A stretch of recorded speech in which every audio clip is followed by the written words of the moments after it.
All right, well, good morning and happy Monday. Happy week 8. Just a few more weeks remaining, huh? So week 8, week 9, week 10. So 3 weeks of lecture and then finals. So the quarter is wrapping up.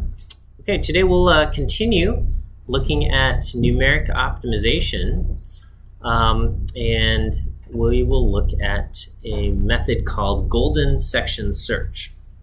So last week we got into the topic of numeric optimization, and we started off with root finding, and we said you can apply a root finding method to a derivative to find critical points, and then that will help you find a local min or a local max. Golden section search is different from the derivative-based optimization methods in that it is derivative-free, okay? And so it's a derivative-free algorithm for univariate or one-dimensional optimization. So you have a function that takes in one variable or one value and it outputs one value. And it's a little bit similar to bisection method. We had bisection method for root finding, and that was an interval shrinking method. And golden section search does the same kind of thing. We have an interval where we say a minimum exists in this interval, and we repeatedly shrink that interval until we're satisfied with a small enough interval. And we call it golden section search because it uses the golden ratio, which is approximately 0.618 or 1.618 to find our interior points, and that gives us the advantage of being allowing us to reuse some of our calculated values again. Okay. One key assumption behind allowing golden section search to work is that the function has one local minimum or one minimum within the interval. Okay, so that's going to be kind of the key idea that we use, and then it turns out that we can relax this assumption and the algorithm still works. But as far as like the logic behind getting our algorithm to work in the first place is we're going to assume that it's unimodal, meaning that there is one minimum value within our interval. Okay, so we're going to just assume that we have some interval and we've identified that there is a local minimum somewhere there. Okay, so the advantages of golden section search is that it's going to work even if you can't figure out your derivatives. And we showed ways to approximate derivatives last week, but if you're not happy with that or you just don't want to have to deal with it, you can still apply golden section search and it's gonna work. Okay. It just kind of eliminates a region and kind of shrinks our interval. And this is one of the few algorithms that is guaranteed to find a minimum, okay? Although not necessarily the global minimum if you have multiple local minima in the interval, but it is guaranteed to find one of the minimums. But again, the logic behind getting it to work is that we assume that there's one minimum. Okay, so basically you just start off with some bracket, some interval where you have a lower bound and an upper bound, and we say the minimum is somewhere in this thing. We calculate these two interior points within that interval, and we use the golden ratio to figure out where those interior points should be. We evaluate the function at those points, and using the results of that evaluation, we decide which section of our interval to keep and which section we can throw away. And we keep shrinking our interval iteratively in this manner until we're happy with the size of the remaining interval. Okay. So just a reminder of the golden ratio. The golden ratio is basically the ratio between the length and width of a rectangle, okay? So you have a rectangle where if you were to cut off a square, so here I've got this rectangle, I cut off a square, then the remaining portion, this remaining piece over here, has the same proportions as the original rectangle. Okay, so this piece over here has the same proportions between the length and the width as the original rectangle, and so this allows the kind of partitioning to continue indefinitely, in that I can cut off another square, and I will be left with another a piece of the rectangle that has the same proportions, and within that I can cut off a square, and you can kind of keep doing this, and then you get like this little like spiral if you kind of connect all of the points of the squares. But basically, if I I've partitioned the smaller rectangle into a square and another piece, and again, all of the proportions of kind of this rectangle over here have the same proportions as the big rectangle. So if this original rectangle has a width of 1 and a length of 1 plus x, okay, then we can say the proportions of this rectangle, which has a width of x and a length of 1, have the same kind of same proportions. So what we can say is that the blue, which represents the width of the big rectangle and also the width of the size of the square, okay, so the width to the length of the big rectangle, so 1 over 1 plus x, is the same as the width of the small rectangle to the length of the small rectangle. The width of the small rectangle is x, the length of the small rectangle is 1. So we can say, 1 over 1 plus x is the same as the ratio of x over 1. Okay, so we have basically the blue length over the red length, or the width over the length is the same as the width over the length. So this is how we're going to do this. And so we say 1 over 1 plus x is equal to x over 1, or just x. And you can just use some algebra to solve for x. And if you do this, you get, you got to find where x squared plus x minus 1 is equal to 0. And you will find that it's negative 1 plus or minus the square root of 5 over 2. And that will either be positive 0.618 or negative 0.618 or negative 1, I don't know, something. All right, but we'll just take the positive side. Okay, and so I think, so we get x over here. I think it's negative 1.618. So anyway, this is going to be our golden ratio. X has a length of 0.618. The red will be 1.618 approximately. Okay, and so we have these nice little properties, in that 1 divided by 1.618 is 0.618 itself, and then another property is that if you do 1 minus 0.618, you get 0.382, and that's equal to 0.618 squared. Okay, so if you do 0.618 times 0.618, you get 0.382, 1 minus 0.618.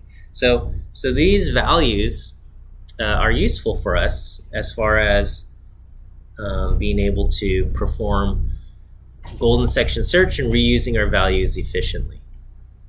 So this is how golden section search will work. Here's just an arbitrary function, a very simple one, x squared minus 0.8x. And so I've graphed it, and we can say, all right, the minimum is going to be at 0.4, right?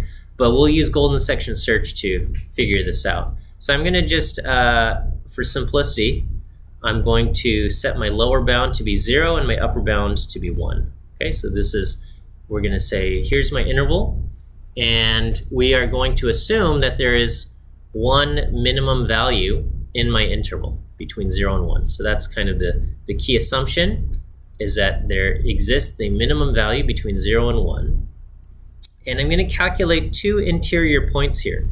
And basically, if my golden ratio is 0.618, I'm going to go 0.618 of the way from 0 to 1. So I will calculate an interior point to around 0.618. And then I'm going to go 0.618 of the way, golden ratio down in the opposite direction. So that will take me to around 0.382. Okay. So the diagram is, if you have a lower bound and an upper bound, right now my lower bound is 0 and my upper bound is 1. width of the entire interval is u minus L, but I'm going to go golden ratio times that width up to here, and golden ratio of the way down to here. Okay, so 0.618 of the way up is going to be x1. That's going to give me 0.618. And then I'm going to do 0.618 of the way down from u, right? And that's going to give me 0.382. So these are going to be my two interior points, x1 and x2, and we will evaluate our function at these two interior points. So I evaluate the function here. I get some value right here, and I evaluate the function at x2, and I get some value down here. And so the key insight is, where does the minimum have to exist? Okay, so we say if there's going to be one minimum value somewhere between 0 and 1, and where does that have to exist? Well, what we can do is we can say it has to exist between 0 and 0.618 because I've evaluated the function at these 2 points, and knowing that there's a point, one minimum value between 0 and 1, I know the minimum value cannot be between 0.618 and 1 because we already have a value over here that's less than this value. Okay, so I have this blue dot and the yellow dot, and I say if we're assuming there's one minimum value between 0 and 1, I know that minimum value can't be between between the blue dot and 1 because there's already a point that's less than the blue dot. So I can eliminate this portion over here. So again, if we assume there's one minimum value between 0 and 1, we can say it's not going to be over here because there's already a point that's less than the blue dot over here. So we're going to get rid of everything to the right. Okay, so we eliminate that. So now my new interval is going to go from 0 to 0.618. So I think this is what I wrote, because f of x1 is greater than f of x2. We know that the minimum must lie between the lower bound and x1. The minimum can't be on the right of x1 because we know another value, x2, exists between L and x1 that already produces a smaller value. So we're going to eliminate this right area in gray, and x1, this is going to become my new upper bound, right? And then, and so now I need to find my two interior points. So I want to go, so my width of the interval is from 0 to 0.618, and I want to go basically golden ratio from 0 to the right side, and then I also want to go golden ratio from the upper bound down to the lower bound. Okay, and this is where the properties of the golden ratio are nice, because if I say what's the golden ratio from 0 to the upper bound, okay, the upper bound is at 0.618, so the golden ratio up to there is going to be 0.618 squared, right? Which is 0.382. And we had the property that 0.618 squared is also equal to 1 minus 0.618. So this value that I've already calculated at x2 can be reused as one of the interior points. Okay, so at the next iteration, this value right here at 0.382 can just be reused as one of my interior points. Okay, so the old x1 value, this becomes my new upper boundary. The lower bound still remains L. Okay, and the new kind of interior point is 0.618 of the way from the lower bound to the upper bound. So we're going to do the lower bound plus phi times that width. So 0 plus 0.618. So that's going to give me 0.618 squared, 0.382, and that's equal to the old x2 value. So I can reuse this. I don't have to recalculate a new x2 value. I don't have to recalculate a new value. I don't have to recalculate the function at that value. I do have to figure out kind of the other interior point, which is going to be 0.618 of the way between 0.618 and down to 0. So basically 0.618 minus 0.382, and that's going to give me 0.386. or 0.236. So I got to calculate this out. Okay, so I calculate this, and again, if we say, well, there's going to be one minimum between 0 and the upper bound, we can eliminate everything to the left of over here because we already know there's a point that exists to the right of x2 that has a lower value. So we can throw away everything over here. So we're going to throw that away. Right. And again, because of the golden ratio, we can reuse this value here. I'm going to have to calculate a new interior point over here, but I can reuse this value. I don't have to recalculate the value of the function there.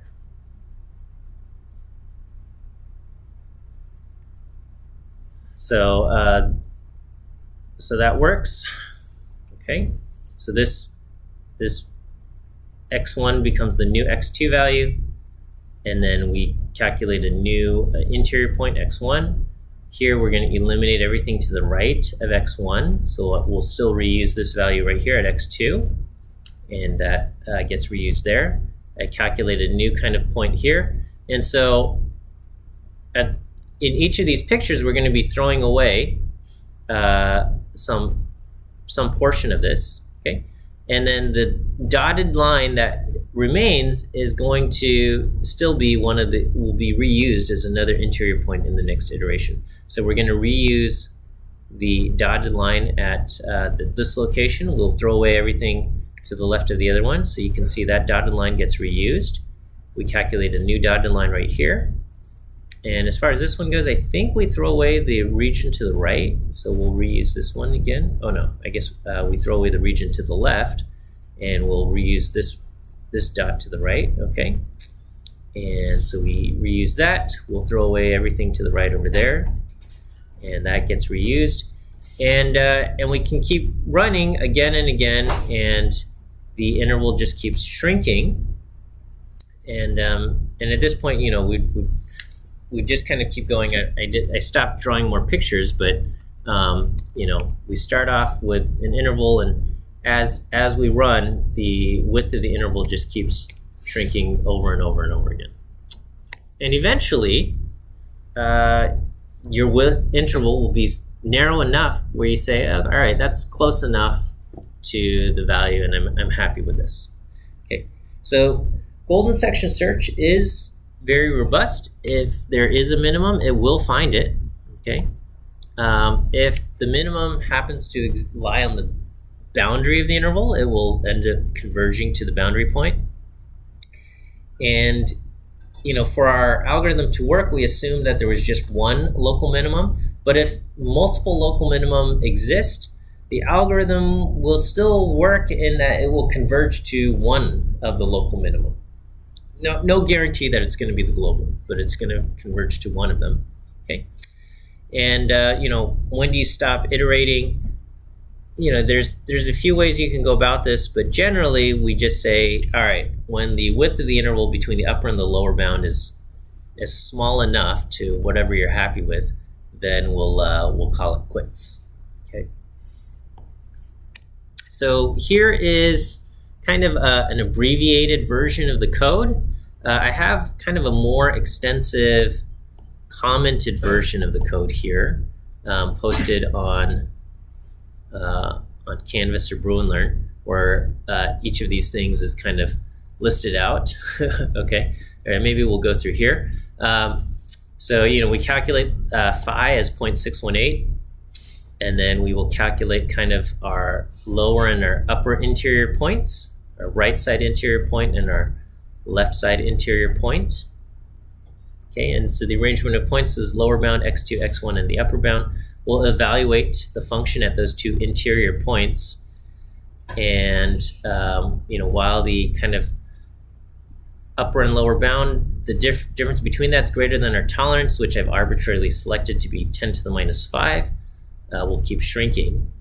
And if the value of the function at f2 is greater than f1, okay, then all right, f2 is greater than f1, then we can get rid of everything to the left here. Okay, so the minimum has to be between f2 and the upper bound, or x2 and the upper bound. Okay, so we'll eliminate that. So x2 becomes the new lower bound. Then we can reuse x1 as x2. f1 can also be reused as f2. We'll have to calculate kind of the new x1, which is going to be here, and we evaluate the function there. Okay. Otherwise, then we'll eliminate the other side, and x1 will become the new upper bound. Okay, and then x2 becomes our f1, x1, and f2 gets f1, and then we compute kind of our new x2 value there. Okay, and we just do that over and over and over again. Our interval will keep shrinking and shrinking and shrinking, and that's how the golden section search works. Okay. Here are just a few kind of properties. So if I run this for a simple function x squared minus 0.8x, the true minimum's at 0.4. When I run it, it converges to 0.399999, which is pretty close, and it took us 24 iterations if I set my tolerance to 10 to the minus 5. If I say I want something even more accurate, 10 to the minus 6, it gets there. It takes me 29 iterations. If I say 10 to the minus 7, it takes me 34 iterations. If I say my tolerance is 10 to the minus 8, it takes me 39 iterations. And again, we're still working on the computer, so we're still dealing with floating point numbers, which means you probably don't want to shrink your tolerance much smaller than 10 to the minus 8, because you're going to start running into the limitations where now you run into like the floating point numbers can't really differentiate between values. So 10 to the minus 8, anything smaller than that, probably you'll start running into problems. Okay. It is kind of interesting that, how many iterations does it take? It went from 24 to 29, 29 to 34, 34 to 39. Each of these kind of additional, every additional decimal place of precision required maybe another 5 iterations. And that's because if you take remember the interval, the next iteration, the interval's around 62%, 6.618 of the width of the previous interval. And, after 2 iterations, it's around 40% of the width, 38% of the original interval. And so if you raise phi to the 5th power, then it's around 9%. So basically, if you want to shrink your error by a factor of 10, it's going to require around 5 additional iterations. Okay, because we shrink our interval by a factor of, phi with each iteration. Okay, so that is it for golden section search. Very kind of powerful and useful thing. Again, slow converging. So like bisection method, it is guaranteed to converge somewhere, but it converges slowly. So that's what we have. Okay, I want to introduce coordinate descent now. Okay. Oh, have I given you any view quiz answers yet? No, none? 0? Okay. I'll give you 2 of them. The first 2 are C as in cat and D as in dog. So the first one's C, second one is D as in dog.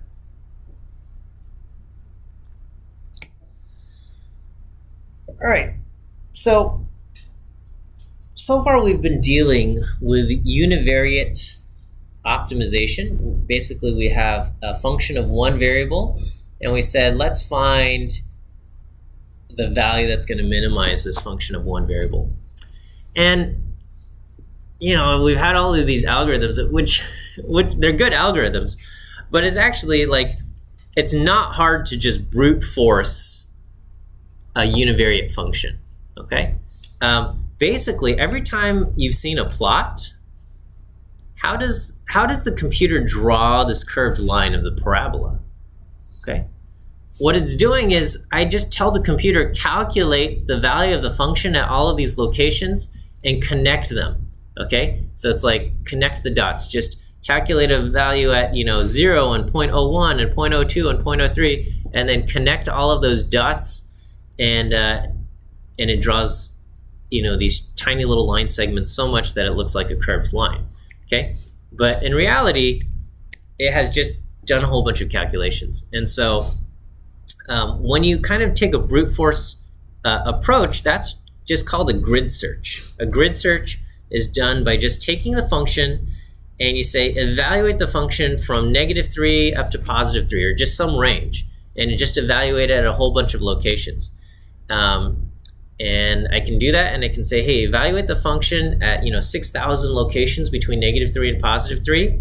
The computer does that, and I say, hey, which of these values is the smallest? And it says the 3,400 first value. And what's the value of that? That's 0.4, okay? So you can just have the function calculate, or the computer calculate the value of the function at all of these locations, which is basically what we've done when we asked it to graph the function, okay? And then say, hey, which value is the smallest, okay? Because now I have a vector of all of these values. I say, oh, the smallest value is that one right there. And that's the grid search. So, as great as these algorithms are, it's actually not very hard to perform a brute force approach, okay? However, the brute force approach of doing a grid search becomes very inefficient for multidimensional functions. So if you have a function of, say, two variables, x and y, and you want to find the combination of x and y that minimize this function, the brute force approach now requires you to evaluate 36 million locations. So if you have 6,000 locations for x from -3 to +3, and then you also have 6,000 locations for y from -3 to +3. So now you have 36 million coordinates to evaluate if you're going to do a brute force approach. And if you have a three-dimensional function, an x, a y, and a z, then you have, 216 billion. And as the number of dimensions grows, then the number of locations you have to evaluate also grows exponentially. So the brute force approach, fine for univariate, no longer fine for a multivariate function. So we need a way to evaluate multivariate functions and perform optimization for that. There are lots of algorithms out there. One of the most popular ones is known as gradient descent. However, for whatever reason, that one is saved for your 102B class. So I think next quarter you guys are taking 102B. I don't know, did you guys get into my class maybe? Some of you, it filled up quickly, but we have, so we'll look at gradient descent next quarter, but this quarter we will look at coordinate descent, okay?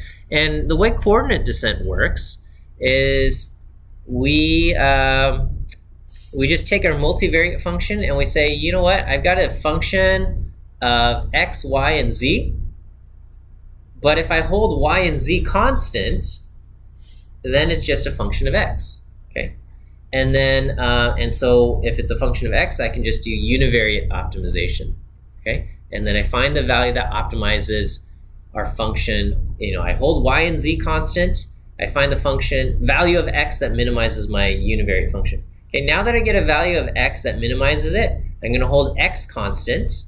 I'll also keep holding z constant, and then I let y change. And then I find the value of the function that minimizes that value of y that minimizes the function, okay? So now I have a value for x, a value for y. I'm going to hold those constant, and then I change z, find the value of z that minimizes the function. And then I repeat, okay? Now I get a value for z, then I can hold y and z constant, minimize with respect to x, hold x and z constant, minimize with respect to y, hold x and y constant, minimize with respect to z. And I do this over and over and over. So with coordinate descent, basically you hold the other coordinates constant and you minimize with respect to just one variable at a time. Okay, so we reduce our multivariate problem to a series of univariate problems. It works well if you have like a convex function where you don't have kind of these intricate I don't know, kind of like corners that you can get stuck in. But other, you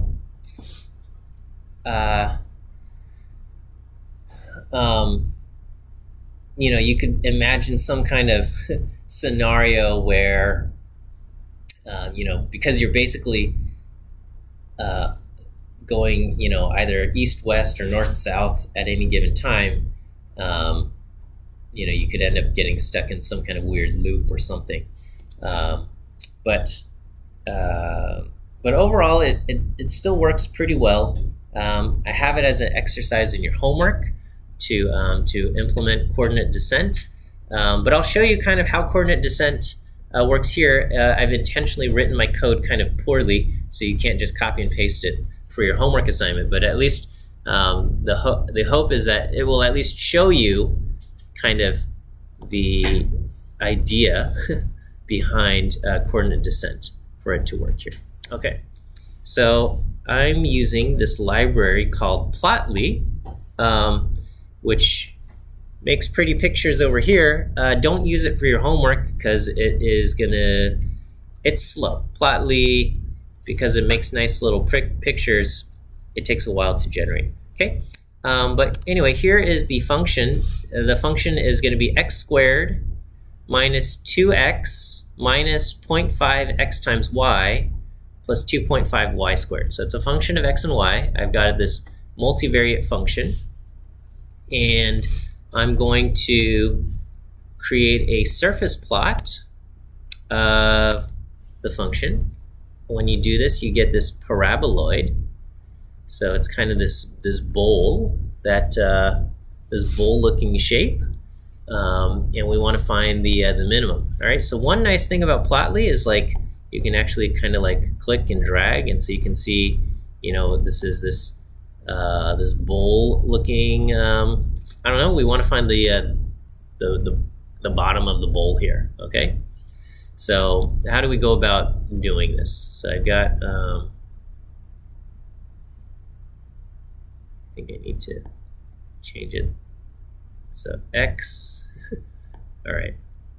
I'm getting the coordinate system. So I get like -1 to +3 for x, y, -1, and okay, so positive there. So we're going to start just arbitrarily at -1 for x and positive 1.5 for y, somewhere up here, just an arbitrary location. And I'm going to add a marker up there. So this is where we are. 1.5 for y, -1 for x, and so this is my starting location. This orange ball right there. Okay, and what I'm going to do is I'm going to hold y constant. And if I hold y constant, now I'm going to have a function of x. So basically, I'm going to say, all right, let's hold y equal to 1.5. And what does their function look like there? So intentionally, this is not an efficient way to do it. But my original function is x squared minus 2x minus 0.5 x times y plus 2.5 y squared. Basically, I'm going to just plug in y as 1.5 everywhere. Okay, so I get x squared minus 2x minus 0.5 x times 1.5 plus 2.5 times 1.5 squared. Okay, so I'm going to say that's my function. That's a function of x basically, and I can add that plot, add that curve to the function here. So that is this. You can see y is being held constant at 1.5, and so when you look at that function, now that we're only looking at y, basically I have a function of just x. Okay, I just have a function of x.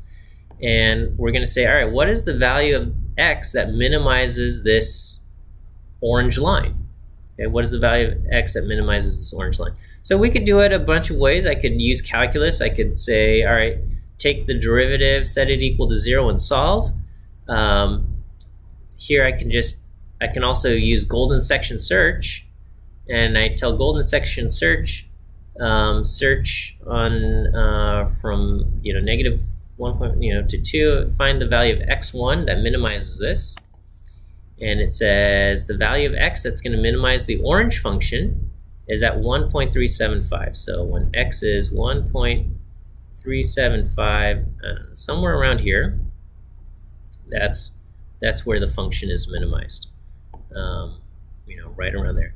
So I'll go ahead and I'll add a dot there. So if I add that, that's right here. Okay, x is at 1.375, and so this is, just kind of verifying. Sure, that looks like it has minimized the orange line there. Okay, and now I'm going to hold x constant at 1.375. So I'm going to hold x constant, and we will get a function of y. So holding x constant at 1.375, I just plug in 1.375 for every place I see x. Again, not the most efficient way to go about this, or not the most elegant code to do that, but we'll add that. And so now I'm going to get a line perpendicular to the orange line is this white line, okay? And this represents holding x constant. So I'm holding x constant at 1.375, and now I want to find the value of y that is going to minimize this white parabola. Okay, so it's a univariate function. I just want to find the value of y that's going to minimize it. It's going to be somewhere down here. So again, I could use calculus and take the derivative, or I can just use golden section search. So I use golden section search. It says the value of y that's going to minimize the function is at 0.1375. So we'll plot that. Okay, and so now I get kind of a yellow dot at the bottom of the white parabola right there. That's going to be the value of y that minimizes the function there. Okay. And now that I have that, I'm going to hold y constant at 0.1375, and we will get another parabola parallel to the orange line. So if I plot that, here is a yellow line parallel to the orange line. This is holding y constant at 0.1375. And now I'm going to say, okay, find the value of x that minimizes the yellow parabola. Okay, and we can see we're getting closer and closer to the bottom of the entire thing here. So doing that, I find the value of x. The value of x that minimizes that is at 1.034375, right over here. Okay, and then I would kind of repeat. I would repeat my function here, and this time I'm going to plug in, x is 1.03745. So wherever x is, I'm going to plug in that.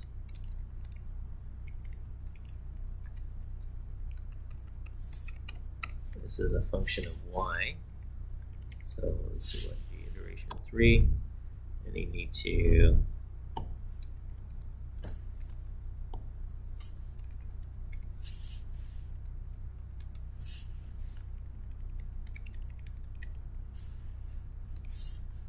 find the y3 here. Okay, the value of that is going to be there, and then let's see if I can add a trace for this. This time I want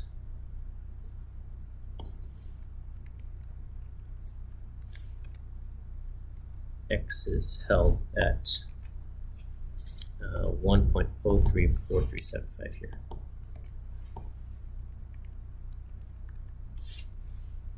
And maybe I will have g iteration 3 color. I don't know. What's a good color? Teal. Maybe.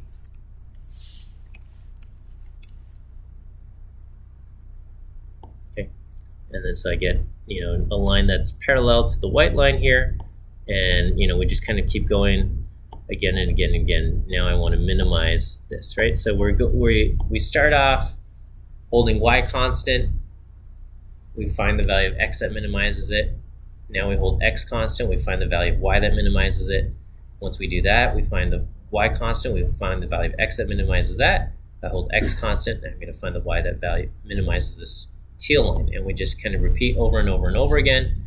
And eventually, we will get to the minimum that we are searching for, right? And so that is coordinate descent, just holding one variable constant, or holding all but one variable constant. So if you have three, function of three variables, then you hold, y and z, then and let x vary, and so on and so forth. But here with just two, you hold one, let the other vary, and you minimize accordingly. Okay, that is it for today's lecture. So we will wrap up there. Let me give you your last view quiz answer, which is the letter A. A as in apple. And you have coordinate descent in your homework to kind of mess around with. And hopefully it will be, an interesting, or at least a insightful problem. And we will see you Wednesday.